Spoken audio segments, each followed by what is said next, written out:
Okay, Reusse Unchained. My favorite part of yesterday's Kwesi KOC press conference fallout was you had internet sleuths wondering why Kevin O'Connell was not wearing any Vikings logoed gear at the podium. Because there's these reports about tension between KOC and the organization, and our guy Kevin Seifert, long respected football writer and insider Kevin Seifert, went back and had to pull screenshots of previous press conferences to show everyone, no, this is pretty standard on some off days. He doesn't always have the Vikings logos on, but man, he's going to sign an extension, but internet sleuths are trying to figure out what the problem is here. Well, and who is the source of dissension between O'Connell and the organization? Where did that come Well, from? Mike Florio, number one, God and then almighty, don't and then count him, secondarily, please. Paul Allen from KFXN Radio stoked the flames a little bit too. Saying that they're not, and what would he be unhappy about, may I ask? He's making a fine amount of money. He's gotten full power there. What would he possibly be unhappy about? That the quarterback played rotten? Is that the organization's fault? I don't get it. What would he possibly be unhappy about? Judd? He's unhappy they didn't engage him and extend his contract last offseason. And then they talked about the fact that they were sort of going to make him wait and earn it. And I think he took umbrage. He is.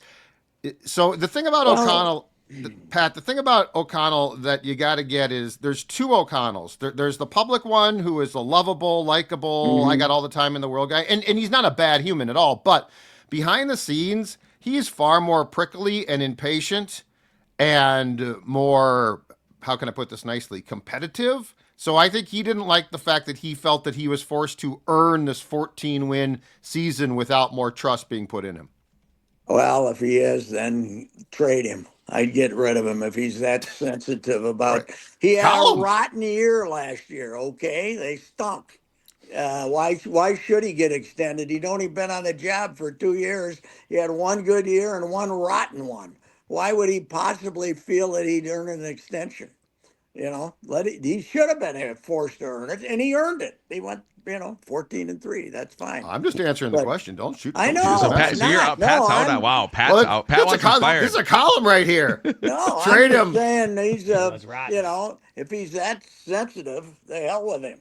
God. Okay. What if a team called 2 first-round picks right now for Kevin? You can elevate Flores. If a team called and offered 2 first-round picks for Kevin, the guy who offered the 2 first-round picks ought to get fired. That's who ought to get fired. Whatever idiot would give up 2 first-round picks for this guy. This guy who's willing to accept defeat in the first round of the playoffs with a 14-3 team should be lucky he gets an extension. Standing there on the sideline, letting the clock run out instead of trying some desperate attempt to win the game. I would not say that. If he gets a nice contract extension now, he should be very happy. And the fact that why would they? That makes no sense that they would offer it after year 2 when they just came off a losing season. Why would they do that? Yeah, I don't think it's unreasonable to go into year 3 and figure it out in January. It's a 4-year contract. Is it the Wilf comments that? Because if the owner comes out kind of unsolicited, I guess it could be annoying. But if you were to said, hey, they're going to just kind of see what happens after 3 years, and then going into the 4th off season, figure it out. I don't know that should be offensive to anyone. I'm kind of with you on that. I can't recall a Wolf comment saying he's got to earn it. I don't recall a comment. It was in August, right? In training camp. They basically said we're going to table it. Why was it even on the table? That was what's stupid. Why is it on the table? He's been here 2 years. Well, table talks. We're not going to talk about it. Yeah, he's been here 2 years and he's got 2 left. Why would he possibly take it off? Why would it ever be on the table? I don't get that. He also wants more, and this is going to shock you coming from a football guy, control. Oh, okay. Well, that's the problem between him and Kwesi then, huh? That's a good question. Yes, I think that's correct, but there's a lot of people in that building. So I'm wondering, is it Kwesi a little bit? But he definitely wants more control, I think, of things like the draft and of the roster probably. But I mean, this always happens. This happens every time that you get two guys, right? A GM and coach. There's always, if there's success or not, there's always this friction about who gets final say on what. So this fine cuddly coach who goes home and bounces all his kids on his lap when he gets home at night, and he's got about 8 of them out there, and he did the big family man is an egomaniac just like the rest of them. Is that what you're telling me? What NFL coach isn't? Well, I don't know. Maybe Listen, Everplus. Maybe Everplus wasn't an egomaniac. How'd he do? Just an idiot. So here's the thing about what you brought up though on Monday night's game. Okay, if you go back and let's reverse this. Let's say it's a Gopher game and PJ Fleck in the fourth quarter, and he's like, "Screw it, I don't want to lose worse." We would have torched him. Yes, or Zim. But we like Kevin Moore. Zim. Yeah, that's it. Get rid of trade him. Reusse column just waiting to happen. KOC, get rid of him and bring back Zim. Come on. You know what's funny, Pat? So I did put out this morning because I agree with you on just figure it out. The contract extension thing is dumb. The tension. I agree with you on that. I do think KOC is a really good coach, but I put out on Twitter. Too. I don't have any problem with him, but he's not perfect. And 2 years ago was rotten. Okay. Yeah. So I put out on Twitter. Here's a new rule: if you think that he should be fired, then you have to throw a name out for who would be a better head coach than KOC. And one of the responses I got back was, in all seriousness, we need to lean into defense and running the football. Brian Flores should be elevated. Like, wait a second. Mike Zimmer for 8 years was defense and running the football. Yes. And you wanted his ass fired 2 years ago. Random fan guy on Twitter. The run has come back to some degree. Okay. With big time. Baltimore and Philadelphia.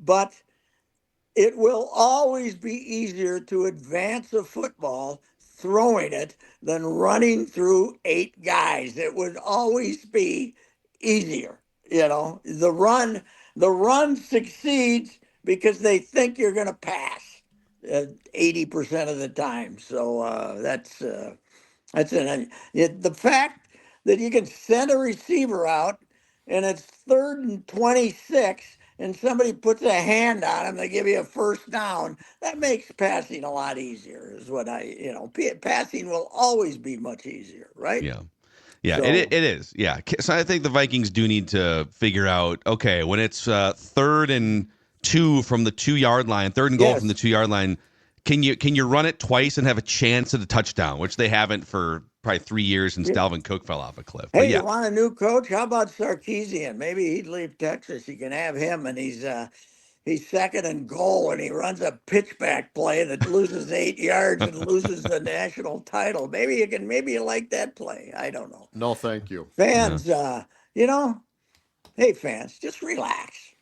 They got their ass kicked by the Rams, and they had a good year, and they got killed. And O'Connell's going to sign another contract, and he doesn't need more power. He's got plenty of power. Kwesi doesn't seem like this tyrant that's not taking his input in any way. And we got to remember where we were with this whole operation before they went to Detroit, right? It was we didn't know which genius to give the credit to, right? So yeah, I don't know. Well, Pat, switching gears here, let's get into Bob Uecker here. 90 years old. Bob Uecker passed away yesterday. He was still calling Brewers playoff games at the end of last year too. He didn't go on the road for about I think 5-6 years now, but maybe 5 years. But he was he did the sign off when they lost the Game 3 to the Mets when Pete Alonso hit that home run in the 9th inning. He had the great line. He said, "I got to say, this one had some sting to it." And then he went down to the clubhouse and told everybody that walked all the way around the clubhouse and talked to every player and basically indicated this was it for him. And I guess there were guys weeping in that clubhouse. Tom Hardrecord told me so. Yeah, I knew him fairly well in the '70s. Mike Gonring was the baseball writer for the Milwaukee paper, and he and I were buddies. We had a few cocktails together, I would say, through the years. And as I said today in my column, if you were a buddy of Gonring, you were a buddy of Uecker, because they involved in some hijinks on the road. So yeah, he was a really fun guy. He was, and I thought Molly's quote to me today was pretty good. He didn't have to work to be funny. He was just naturally comical. It just came easy to him, and he was a. They loved him over there. I mean, he was their most important player year after year after year. When they were bad, if you were at the Metrodome back in the day, Uke, Uke, Uke. After every game, there'd be 500 Wisconsin people waiting to see him walk down the steps from the radio booth. It was incredible. The fact that Carson loved him speaks volumes, because Carson did not love a lot of people. No. To get on Carson, you had to be great. And it was, what was it, 100 times or something? It was an incredible number. It's one of the top, it's one of his top guests. Yeah. I saw a film clip of one of them. He's really young, so he's an early one. But there's one, he was showing pictures of his career, all that were in, with quips about all of them. But there's one that's true. The Cardinals were taking their end of the season photograph, and he was sitting next to Gibson, and they started holding hands like a couple of lovers. And the Cardinals fined Gibby $200, and Uecker wasn't making enough money to fine him $200. But I saw another great story where Uecker was, because he caught Bob Gibson for a couple of years. Yes, and Bob Gibson was struggling through one of his outings, and Bob Uecker calls time and starts trotting out to the mound. And notoriously salty Bob Gibson says, "What the bleep are you doing out here?" And Bob Uecker goes, "Don't worry, I'm just going to go say hi to Kurt Flood in center field. Don't mind me." Just passing by. Gibby was a little grumpy on the mound, they say. So he was. I talked to Seelig. I said this in the column today too. I talked to him about when the Twins announced they were for sale. I finally got a hold of him after a couple of days, and I said, "How's Uke?" And he basically told me he wasn't going to make it though. But I don't know if it was a disease or just being old or what it was. Cancer. He did have some form of cancer. Like small cell cancer, lung. Yeah, and he was on the way out. But he later in life, maybe the last 25 years, he bought this big boat, that fishing boat, and he was every morning when they were home in the summer, he was out on Lake Michigan fishing he really got into fishing, I guess, and being out on the boat. And I did in 2020 when we went. Katie and I went down there for the Twins Brewers series during the middle of COVID, and I got to talk to him there, and that was the last time I saw him. But because he didn't come here, and I haven't been to Milwaukee since. But he was. We had a good BS session that day too. Yeah. Legend. We should say too, yesterday on the show, we mocked the idea that the Gopher basketball team would win a game. And they showed us last night. We stormed the court. We stormed the court last night at Williams Arena. Well, I got to admit, I forgot they were playing. I'm about 11:30 last night. I'm looking at my cell phone. I said, "Wait a minute, what is this? They won? My goodness!" Michigan had been playing well too, right? They're ranked. Yeah. That's how did it happen? What'd they do? They make some shots or what? Well, they were down by like 10 at halftime, and then they clawed their way back. And yeah, Dawson Garcia hits the logo 3 to win the game. Yeah. And then took his shirt off. You're 0-6 and you take your shirt off. Oh, really? Okay. Come on, have some fun out there. Let's storm the court. Some fun. Ben Johnson, you know what? Give Ben Johnson a break. He's feeling good today. Jump around, jump into a teammate's hands. That's fine, but we don't need the jersey taken off when you're 0-6. There was a bunch of fans popping their jerseys in front of the Fox Sports 1 cameras, like Minnesota. Let's go. The sad thing is when you storm the court and no one's there. That's the I was sad going to thing. say people are so excited they could have 4,500 next game. So it would be, I don't know who they're playing next. Hey, I'm happy I like Ben Johnson and Thorson and those guys. I mean, it's nice that they could win. It would have been bad to go 0-20. So, Yeah, they're going to need a couple more if they want to make the Big Ten tournament. Yeah, though, if they gotta squeeze into that. Sometimes we used to try to squeeze into the top 15 nationally. Now we're trying to squeeze into the top 15 of the Big Ten. So you know, but they won one. I mean, I certainly did. What was it?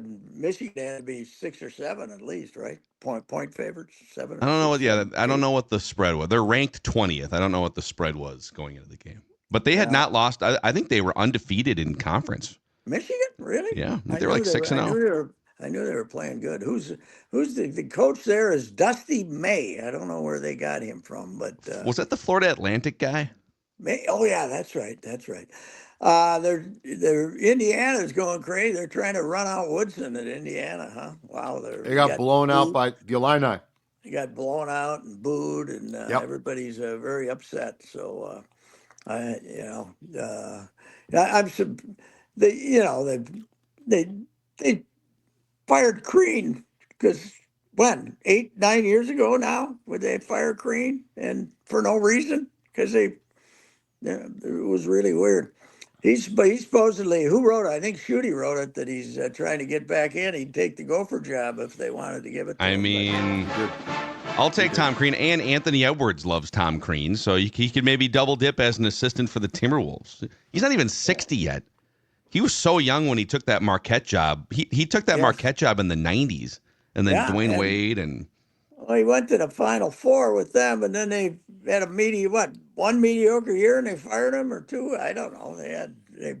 They have a exalted opinion of themselves down there at Indiana about how great the program should be in back. They got to remember they're a football school now, right? Indiana. Why get so upset about basketball? So, yeah. I would take Tom Crean. I would take Tom Crean. Oh, I would too. I would, but wasn't there some thought too that he was like maybe he was finding some deals under the table at some of these stops? Well, now it's all no, you don't have to. Hey, by the way, as I predicted, the big settlement of $21 million that you're going to pay and football is going to take 80 of it. Did you see that? The Department of Education says that Title IX applies to that. Did you see that? Spread it out. Yeah. Now, January 21st, that could change when there isn't a Department of Education. So that could. I'm sure that the NCAA is counting on Trump to tell them they can give they can give all the money to males and they don't have to follow Title IX.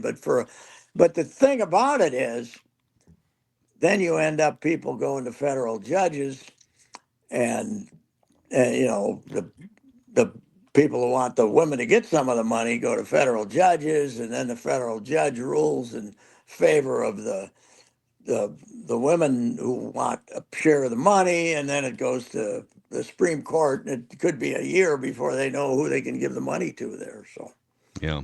But I knew that was coming. They couldn't just say we're going to give 80% to we're going to give 80% to football and 15% to men's basketball and 5% to women's basketball and get away with it. So if college football declares itself a professional sport, can it just drop out though from the Title IX restrictions?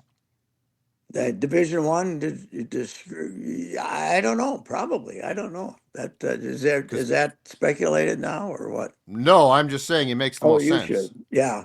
Something has to make sense here, but just get out of the NC2A in college sports and just declare yourself a professional league. But could you do that under the brands of colleges? They would have to be like a separate.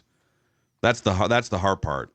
Okay, so then the XFL becomes the minor league, but it's the brand value of Georgia and Alabama and Michigan that goes back 100 years. Yeah, and the other thing is it's the Division One is not one division. You got like 60 of them are making money, and 65 of them are only making money because they sign up to get their ass kicked by one of the other schools in a non-conference games, right? they got to go play their money games and get beat. We should have a federal law against the non-conference schedules of major college teams. That's what we should have, a federal law against the Gophers being able to play Lindenwood in a couple of years and charge money to watch it.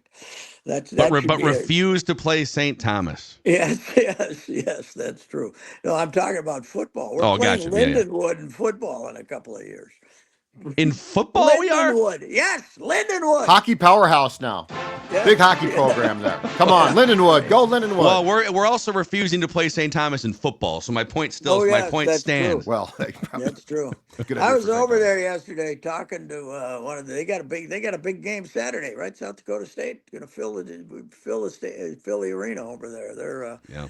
The other night, did you see last week they got 119 in a game? That's crazy. Right here on Score North, they got 119 points.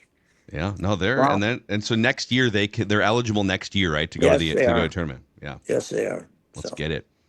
That's a good write that down prediction. All right, St. Thomas will win a tournament game before the Gophers. KOC, let's control your ego here, buddy. We don't, And put some Vikings gear on, okay? Put a Vikings polo on, buddy. People can draw some conclusions on things that don't mean anything, can't they? The internet is a great place in 2025. All right, Pat, we'll talk next week. Okay, see you. Goodbye. There he is, Reusse Unchained on Score North.